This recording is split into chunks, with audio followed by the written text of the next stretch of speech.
Hello, ladies and gentlemen, and welcome to Mr. Saucedo's YouTube videos. Today, we're going to be going over the first in a series of videos that are giving you Google Classroom tips and tricks. Now, these are going to be the teacher ones.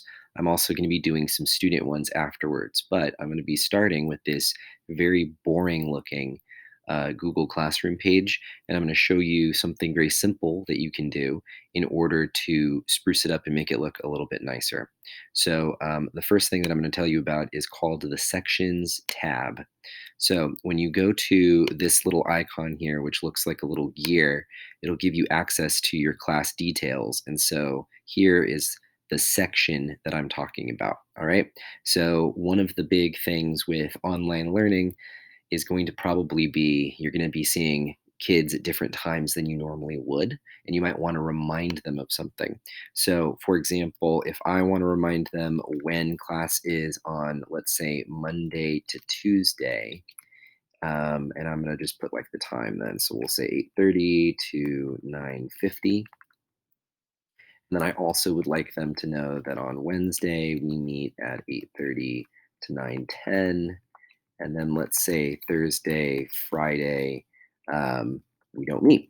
So no, actually, no, I won't make it bold. No meeting.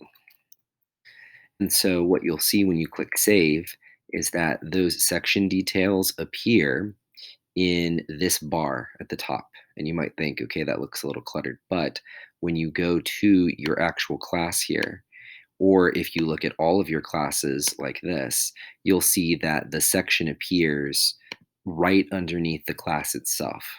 And so this might just be one of the simplest ways of being able to remind kids of something like just, here we go. Here's like some important information that you're going to be constantly referencing. Something else you can do is you can use this section for contact information. And so you can put your email address.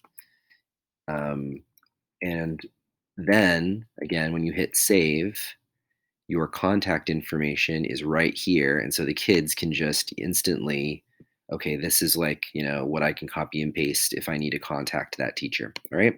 That's just the first tip. And so if you have any questions, please let me know.